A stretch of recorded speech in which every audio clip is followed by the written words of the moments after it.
Even the bad ones get more than they did. Yeah. We'll keep things similar to what we've done in the past. We'll start with the Pledge of Allegiance and then do a small prayer. So, Jim, would you like to lead some pledge allegiance? Pledge allegiance to the flag of the United States of America and to the republic for which it stands, one nation, under God, indivisible, with liberty and justice for all. Would you please bow our heads? Dear Heavenly Father, please shine your grace upon us. Help us to have a cordial and peaceful meeting. Help us to make good and wise decisions and protect us as we travel home. In your name we pray. Amen. Well, I'd like to welcome everybody to February 2nd, 2016 Wells County Council meeting. The first thing we have on the agenda here is the minutes. I assume everybody was able to receive the minutes and look it over. Any additions or corrections to the minutes? Anybody? If we don't, we can have a motion to accept the minutes as presented. Move that we accept minutes. Okay, we have a second? Second. All in favor signify by holding your right hand. Opposed, the same? Next thing on the agenda would be the transfers. We have just one transfer, what that transfer is, it's community corrections. We're transferring from indigent fund over into, what line item would that be? The pay? Into the different The different line items for each individual for their positions here. What this is was, excuse me, when we budgeted, we did not put money in for community corrections. We froze that department when we went through and analyzed the different positions with the different wages. And when we came back with the conclusions that we were going to go ahead and agree to the 2% cost of living raise for everybody, excluding the one position which we froze. And this is the monies coming from the indigent. We didn't have the monies appropriated, so this way, by doing this transfer from the indigent funds, that puts it into the right line items for each individual's pay here. And is there any questions or anything? Yeah, I have a question, Blake. Sure. Because I understand from your grant, process takes before we start our budget. Correct. And that, is there a way that you can enter amount for 2 or 3%? Well, the problem we get into, Jim, is, and I called down to DOC, talked to Deborah Braun, who's our deputy commissioner for our division. They don't like doing that because if the money's left over, say that instead of doing 2%, you do 1 or you do none, then we have money that has been, by contract with the grant, appropriated those line items. And then it becomes a difficult issue for them because they have a contractual process they've put through the Attorney General's office, the Department of Administration, DOC, administrative staff. Mm-hmm. So that is why they don't like doing that, because of the cycles being so out of sync. Mm-hmm. We just sent the grant down the end of December. Mm-hmm. Well, we're not going to be talking cost of living till August, September, October. So it's kind of hard. How do you hit a moving target 8 months out and not have it create a mess on the state side of the contract? To bring it up to you, Jim, I talked to Beth, and she's doing some investigation on how to do the transfers within the grant through the state. So she's doing some investigation on that. So as we go further, and we get into these situations again, at least we have a better handle on how we can try to handle it. But I talked to Blake, and it seemed like this was the most logical way to do it at this point in time, just to keep it moving, and then from here on we can try to adjust it. But all right. Thanks, Blake. Any other questions or concerns with transfers? If not, do we have a motion to accept the transfers as presented? Make a motion to approve. Do we have a second? I'll second. All in favor signify by holding your right hand. Opposed, the same. Next thing on the agenda would be appointments. Monty?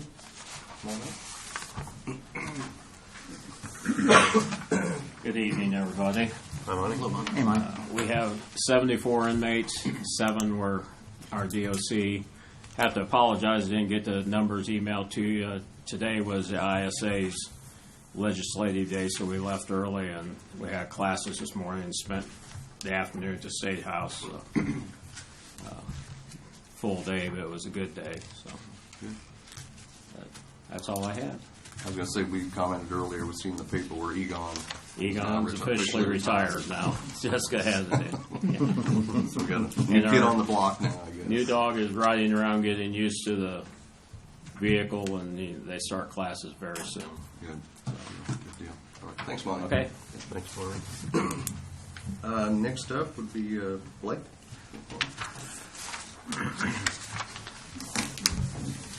I emailed out the state grant or annual report.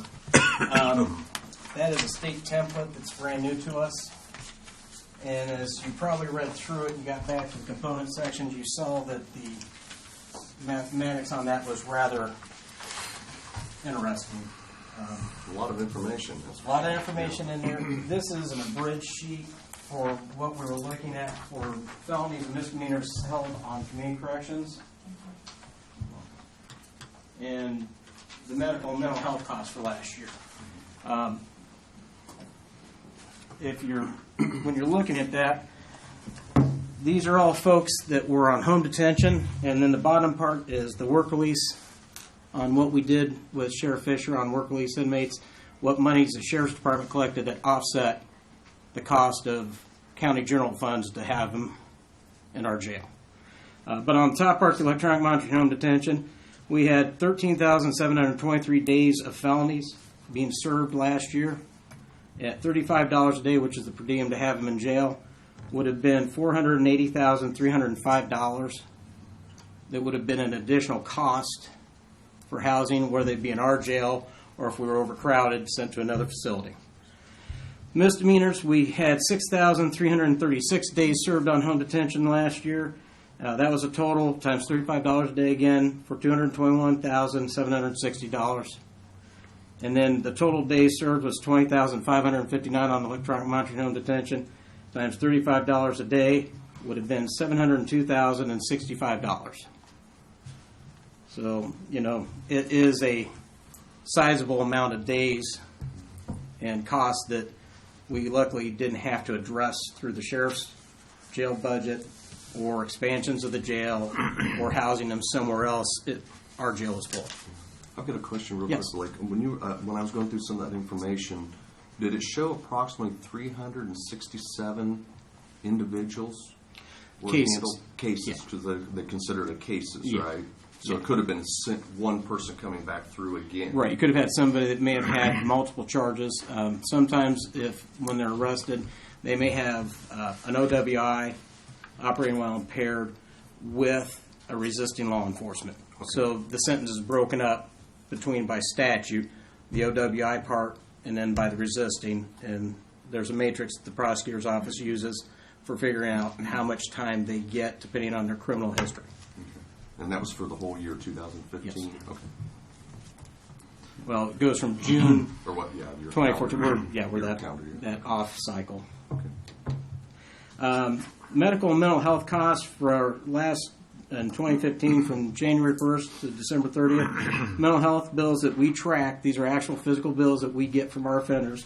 If we're allowing them to go out to get services, whether it be procedure, doctor's appointment, scripts, counseling for mental health issues, we verify that they, have done it. And about 16 years ago, Judge Gosser and I decided, well, if we're allowing them to do it, we should be able to track the cost.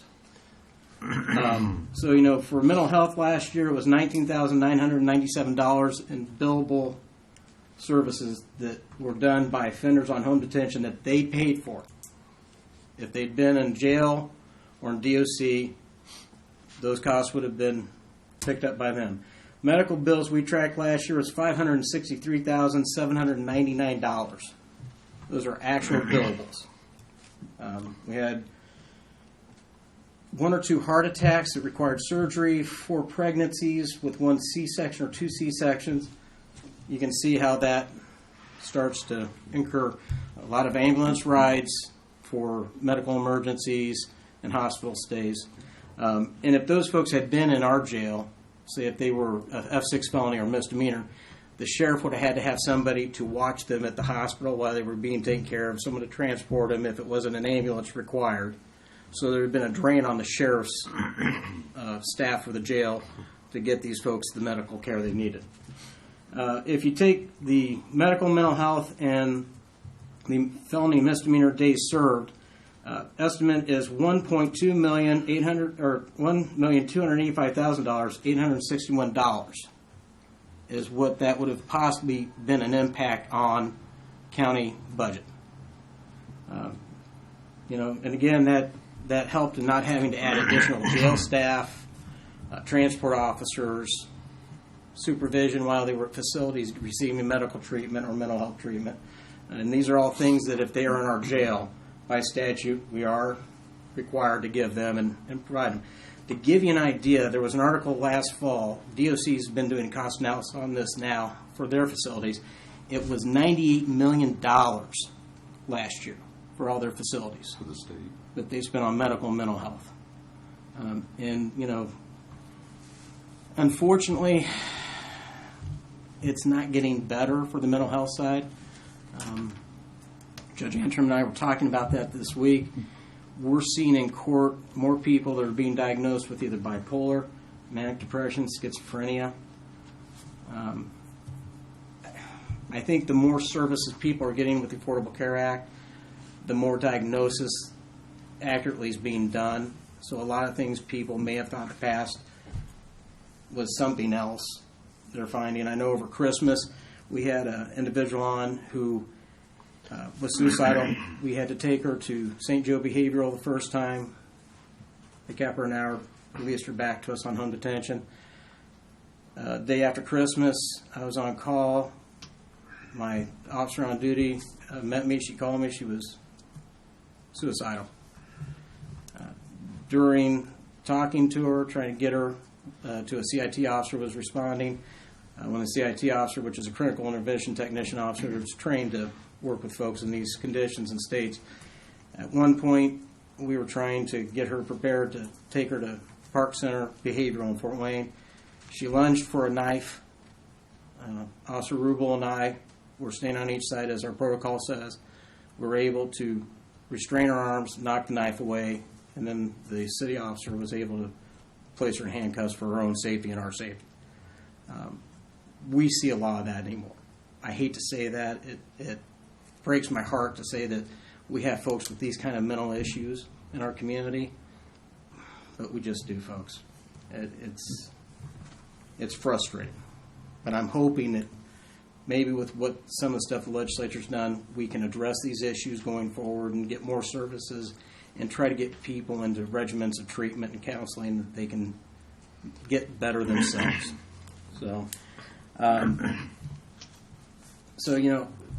As you're looking at these numbers,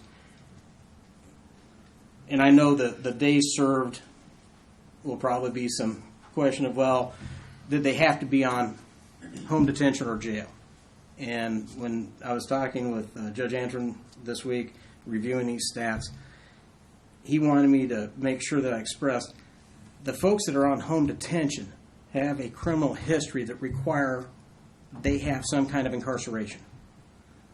They have done enough in their criminal past that state statute sets a minimum and maximum sentencing and says if you commit these crimes and you're taken to court, you have to do a minimum of this and a maximum of that, and somewhere in between is how they come up with the criminal history and the amount of history of where they get on that scale. So, these are folks that we do have to address, we do have to deal with. Luckily, Sheriff Fisher has not had to come in and ask for a jail expansion, which I think we're all grateful for. I'm sure he is. But, these are folks that we just can't cut loose. We can't ignore. We can't put back on the street. I mean, I don't want somebody who's using meth or abusing prescription opiates or using heroin to get in a car and hit anyone I know, anyone in this community, or any of my family. And that's why we have the extensive system for alternative sentencing with community corrections, working with probation. Mr. Work and I, Chief Probation Officer Greg Work and I, have been working on the collaborative plan for about 7 months now. Jim can attest to that. We've been discussing it extensively in the board meetings since last spring. That's a state initiative where we're making sure we aren't duplicating services. We're making sure that we have a unified front in addressing these issues. We talk with probation officers throughout the day about our cases that they're also supervising. If we see something like the mental health issue, I was on the phone with the probation officer saying, hey, we just did this, we've taken these actions, so we'll send you a report, but we want you to know immediately that if you guys go out to do a check, this is what's going on, so that there's officer safety coverage for all agencies responding. So we've really, in the last year and a half, 2 years, tried to step up our communication between Sheriff's Department, Police Department, Probation, Community Correction, State Police, so as we all have to respond to these situations, we have more information going in instead of just walking up to the door. And that's something I'm very proud to say that we've been doing, I think, better than a lot of jurisdictions. I was curious on the 13,723 days. Yes. I guess I'm trying to determine the people that are in this. Are they continuously the same people? What I always struggle with is community corrections, they're in their own home. I always try to determine, is that really punishment for them as much as maybe it needs to be if they're felonious? And if they're at home and it saves us money, but yet they don't really learn from their crimes because they're not really, to me, being punished. Right. Is it really punishment if they continue to do the bad behavior time in and time again? So Mike, I'll tell you I just this. am curious. Yeah, no, I'll tell you this. It's funny. I have sat in court for a long time, and I have people that when the prosecutor says or the deputy prosecutor says, well, we'll give you a plea deal with home detention. Quite often, I have people that may use an expletive and say, I don't want that. Put me in jail. In jail, you guys have to pay for me. Or they don't want to be around the family, or, they're wanting out of that situation. The one thing we can do with community corrections and probation working together, we can work with the Department of Children's Services, get homebound services in, try to get the family unit reestablished, get them a job. Right now, we're averaging anywhere from 3 to 5, 7 jobs a week. I put offenders in that have jobs that may lose them. I'm very fortunate. I've got some great companies. I know I work with the placement agencies that work with Pretzels, Adventure Foods, Pendiform. We work with all those companies day in, day out, and we get folks jobs. And we get them, it's as Judge Antrim describes it, it's a 4-leg chair. First leg is we got to get them cleaned up. Got to get them out of using alcohol, drugs, substances, scripts, whatever. When we can get them to the point where they're stable on that, we get them employed. That way they're paying for their incarceration on home detention or work release. They're paying for their counseling. We also sign them up for HIP 2.0 if they don't have insurance. That's something that probation and we've been doing for 6 months now. In earnest. Say, do you have insurance? No. We're going to sit down with you. I have case managers that sit down with them. We have 2 terminals in our back check-in area and training area that are just for offenders so they can come in and do job placement application submissions. They can search for jobs. They can do defensive driving courses. They can register for HIP 2.0. And my staff works with them extensively on making sure that if they aren't computer savvy, that we get them through that process. There's a lot that goes into making sure that we're just not having the same people over and over, the same people in there all the time is what I'm curious about. Yeah, and the turnstile approach to incarceration, which had been done in the past. Mm-hmm. So, we find that if we do that, then we get them into that counseling track because usually as a condition of probation, they are ordered to go to a substance abuse or some kind of mental health counseling, if it's mental health, for an evaluation and to follow the subsequent treatment that, say, Park Center would say they need to do. Then while they're on home detention, we get them started. We hand the baton off to the probation department so they follow up to make sure they complete those programs. Because, as you said, the programs aren't any good if they don't complete. Mm-hmm. Whether it's Center for Nonviolence, substance abuse, alcohol, any of those. That was something I was looking at, too, is the trend here was, roughly 76% make it through the program? Is that relatively close? what I was looking at numbers wise. Well, and when you look at that, and like I said, I'm not a fan of this format. There were some things they did that, when I was looking at it, I'm going, the numbers conflict. I wondered about that. And this is the form, this is a template, we put all the information in and it auto-calculates like all state forms. And we always bring up when we see things that we don't think jive. And unfortunately, we won't know until we do the report this next fall if they went in and fixed the auto template. I see. I can tell you we just got a bunch of updates from DOC in our computer software system, and the report we're looking at today I think is going to change dramatically again because of all the I see. implementations for House Bill 1006. Okay. That's another frustration I'm having. This evening before I came over, we were looking at a thing we just got back from DOC on the grant about the collaborative plan between probation, community corrections, sheriff's department, and courts. And the list of providers we are submitting, because every county is providing a list of all services, whether they be church programs, anything. So the state can build a better database for knowing what we have and what we don't have. The format we sent it in December, they totally blew away and changed this afternoon and sent it back out for us to re-enter all that. Really? So it's they're kind of feeling their way as they go to. I see. It's not a good way to do something in my book, but we usually average between 76 and 87, 88% success rate. That was roughly the average I was trying to come into, is Yeah. around 76%. Yeah, So. 76. And if you look at that, and 80-some% also in there, which I'm going, how do you get the two variances? Yeah.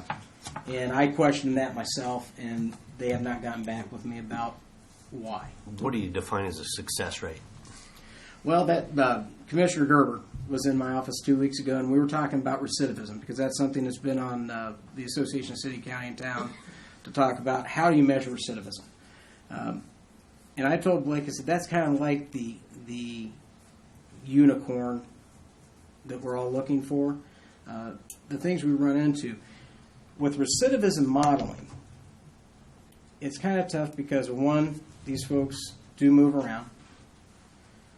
Two, after they're done with home detention, work release, probation, we have no constitutional rights to track them.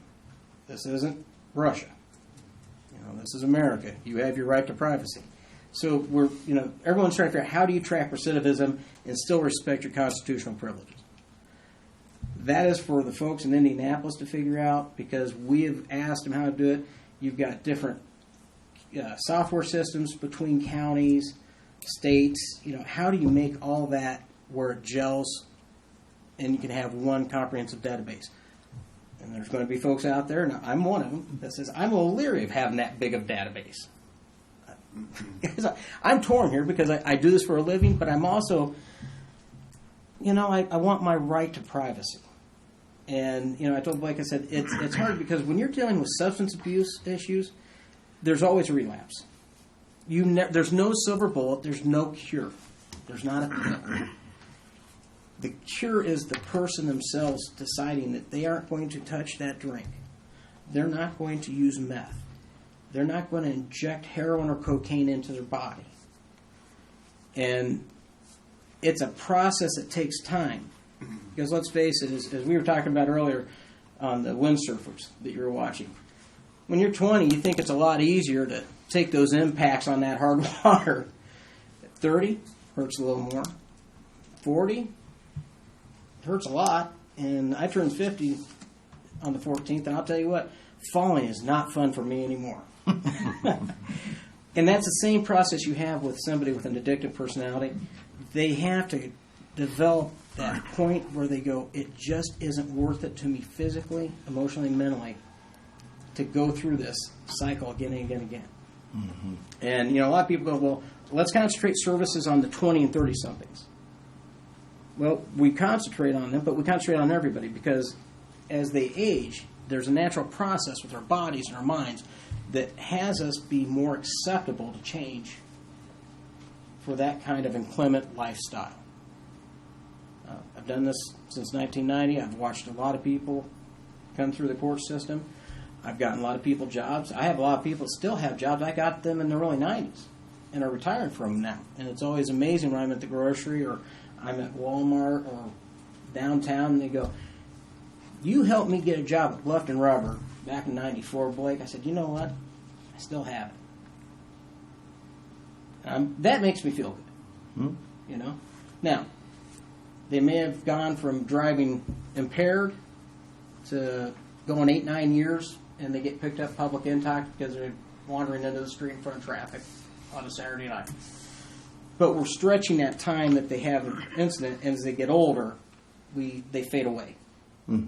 So, you know, it's not something that we're going to cure in a compressed time frame.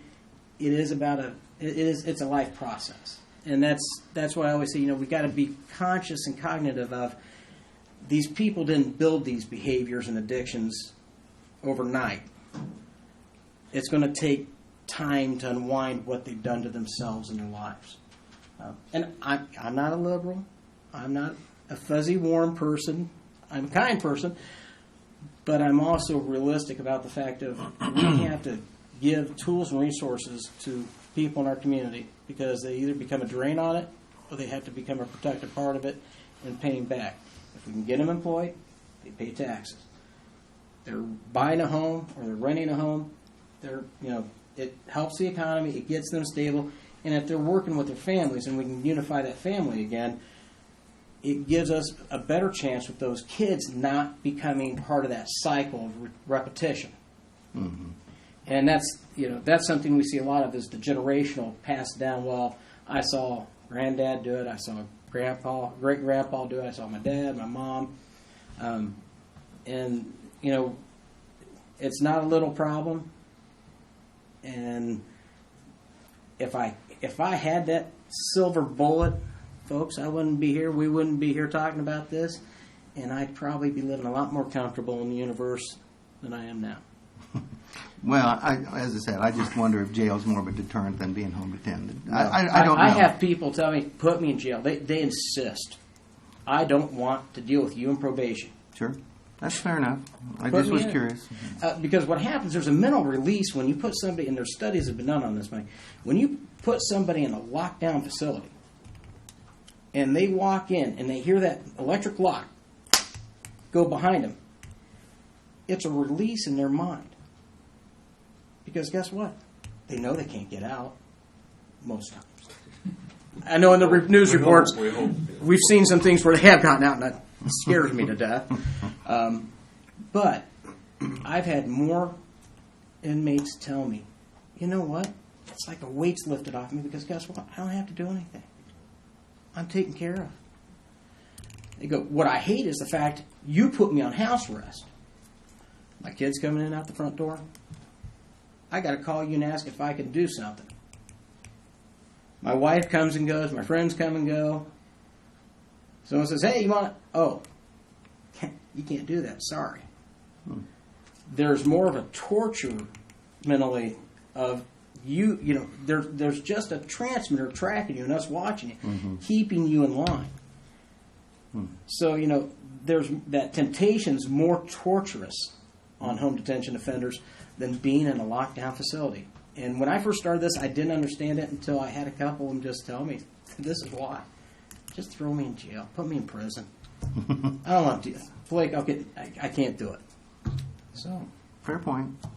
Thank you. not I a have a problem. question. Yes, Vicki. When Todd asked you about, and maybe I'm just confused on this, you talked about the number of cases, and then you have felonies and misdemeanors. Are some of these, like, if somebody has 2 felonies, it's in with the... No, these are the actual days served. Okay. That's why I don't talk about cases. You're going to laugh. This was one of the discussions we had yesterday on the updates the DOC did for our case management software system. In the reports, they refer to cases and then days. And I'm looking at this, and this is another one of those things I'm sending emails down to say, I see a problem as we go long-term with the data mining because cases can be erroneous. You could have 2 or 3 cases, one person. Days are actual executed days per individual And that's why I like days better. It's accurate. There's no multiples. It's straightforward. You did this many days. Thanks for the explanation, because I was a little confused with that. Yeah, and believe it or not, they're trying to confuse us too. I just looked at that, and when I looked at the updates this last week, I was just shaking my head going, I know that I sit on the Legislative Committee for Community Corrections. I know in the next 3 years we're going to be sitting in front of one of those subcommittees, and they're going to be going, these numbers don't make any sense. And we're going to have to look at them and say, you guys designed those numbers. You designed this. We didn't. And that's why, I've always done straightforward math. 1 + 1 = 2. 1 - 1, 0. I don't like anything that has flexibility or fuzziness. It scares me. It's not accurate. It makes it tough for all of us to understand. That's not what we're here for. We're here to deliver what is actually happening. Blake, I'd like to come back to my question. You defining the success rate, and you gave us a range of percentages. Can you define that for me again? You talked a lot, but I don't know if you answered my question. What constitutes success? Yeah. Success is that they complete the program without violating the order of home detention or the rules of probation. Okay. That's how it's currently measured. Then there's the recidivism question that we brought up. That's where it gets a little, they start blending them, it gets a little murky on, okay, how do you get long-term success rate percentages? And that's what they're still trying to figure out because of the limitations. But you're defining it as going through the program. People that they're given 180 days on home detention and they complete 180 days or they violate somewhere between 1 and 180. Okay. Thank you. Blake, are you back up to full strength yet in manpower? Yes. Officer Rubel replaced Officer Krantz when he retired in November. Brody was a great acquisition. Unfortunately, he left to go to the city from the jail. He was a transport officer for Karen and Monty, and a jailer and a dispatcher. And Brody interned with me back in 2002, and he's very competent, very well trained. Matter of fact, Bonnie and I, Scott Holliday and I have been talking. Before Brody left the Sheriff's Department, they had trained him last summer as a TASER instructor for the jail. One thing that we do as a collaborative effort is we're working with Brody, continuing to help do TASER trainings for jail officers or deputies and our officers. And we're sharing those certifications back and forth between agencies. That way, not everyone has one in there. You don't need one in every agency. If it's a 2-hour class, I can say, okay, Brody, take 2 hours from road time, go out, let's help the Sheriff's Department and the jail and get these guys certified or recertified. And it makes it a little easier for everybody. We're trying to maximize any and all resources as much as we can. And that's part of this collaboration plan that we've been doing with DOC and the legislature, where we're being analyzed every direction you can imagine. If you look at the annual report, you can tell they're looking at everything. The new updates break this stuff down even more. I was astonished at how quickly they are looking at making the court system, probation, community corrections, prosecutor's office get their data systems up to speed so that we can see this information more accurately. It's going to take a couple years. This was kind of thrust upon us without any idea of how they were going to implement. So the devil's in the details, and we got the details after the devil did the deal. But we are all working very hard and diligently at making sure we get this as understandable and controllable and manageable as we can, as quick as we can. Any further questions for Blake? Well, thanks, Blake. We appreciate the ending report. Thanks for Folks, working thank again. you so much for your time tonight, and I want you to know I appreciate all that you guys do. I know you don't hear that often. But One real quick question Yes. back to, is it Brody Rubel. Rubel? Okay. Yeah. All righty? Okay, thanks again, Blake. Thanks, Folks, Blake. you have a great evening. You too. Thanks, Blake. Next we have Chad Klein, who's the new Wells County Economic Development Director. He'd like to come forth and have something to present to us and introduce himself here. Good to see you again. Thanks, Chad. Thank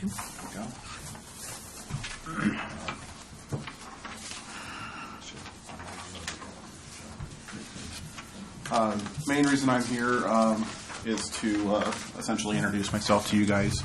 I've met several of you, but haven't met everybody, so just wanted you guys to be able to put a face to a name, more than the pictures that keep showing up in the newspaper.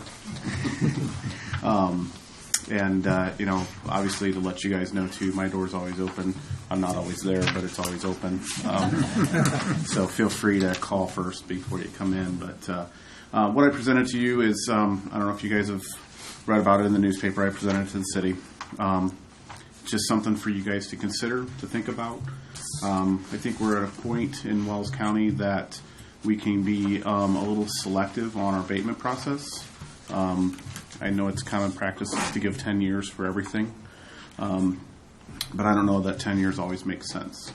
When you look at a large investment compared to a small investment and they get the same thing, where's the reward essentially in providing a large, investment? So at the unemployment rates we're at, I think, I think we're to a point we could potentially be a little bit more, picky, essentially, in how we provide abatements. It's a very rough thing. It's a point system that kind of looks at and targets, really the main three things: investment, jobs, and wages, to get the higher points. And then it looks at, if the business is going to have competition with another current business, you would lose points. If the county or the city essentially has to contribute to infrastructure, you would lose points because it's going to cost. Those types of things. Feel free to look it over. If you have any questions, feel free to call me. If it's something that you guys like and you want to adopt, then let me know so that as I work with businesses that may be coming to the county, that I know what to work with. I would still want you guys to grade these when they come to present, so that you guys are going through and looking how we came up with the numbers and determine what's appropriate for it. Wouldn't a project like this make your job harder?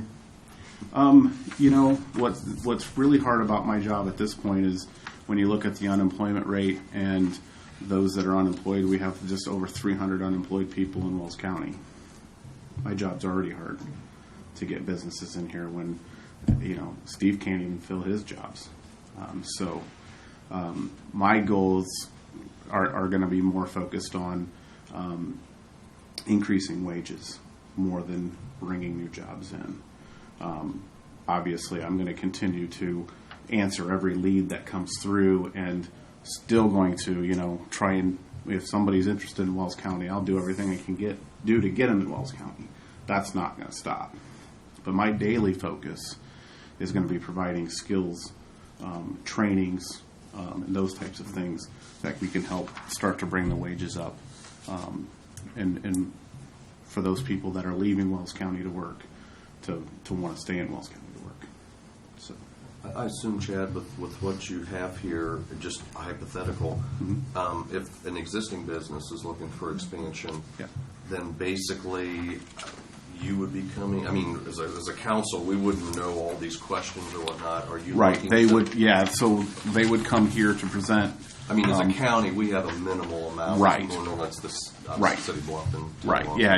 Obviously, you have a few businesses out in the county area, so you're not going to see hardly any compared to what the cities and towns will. But it's one of those. Obviously, they're going to have to come present to you. I will be there here with them when we're presenting. And doing the legwork to walk through these things.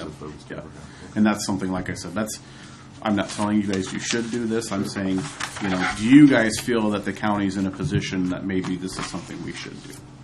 That's all I'm saying. Something to consider. As an economic development director, to look at this, do you have any sort of in the back of your mind, a time frame that you're hoping something may develop? Or for you guys, if you were to adopt that? If we were to adopt something like this? No. It's just... No, it's, if you, like I said, I think it's something that you guys need to evaluate as a board. Is this good for the county?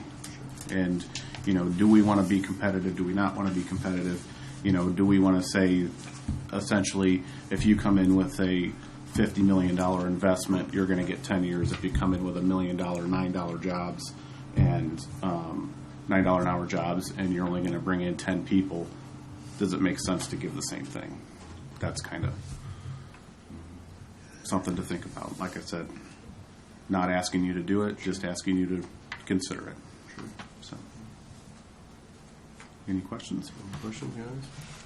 I think we're good. Great. Well, it's Well, nice thanks. to meet you. Appreciate Yeah.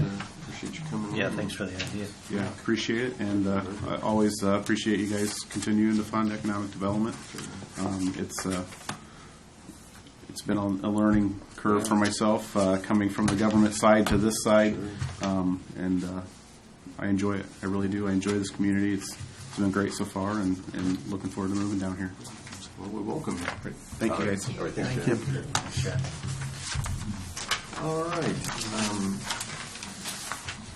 That's everything that was basically on the agenda. I did, for the miscellaneous business, I seen where, Beth, you sent out the 1782 notices, and then we got our budget order, Yep. so we're on track. I looked the numbers, and I didn't see anything that looked out of line, so No, it all everything matched got what I seen. approved for what we submitted, and we just rolled over our financials from our budget side of our financial system to our financial system. So you have two systems. You have to work with your budget and your financials, so it just rolled over. So I just presented to all the departments just yesterday, their budgets, and everything's good to go. We're working in 2016. Good, good.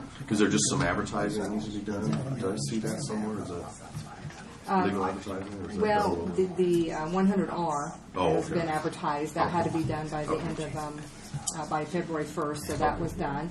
And our annual report has to be done by March the 1st, and then there's an advertisement that will go in for that too. I have not got it completed yet, but I'm down to the last part of it. Good. Well, we appreciate your hard work. You've done a nice job. Nice job. So, anything else, council members? Questions? If not, do we have a motion to adjourn? So moved. Do we have a second? All in favor, say aye. Okay. This is transfers. Yeah, we got transfers to sign in the minutes. Is it just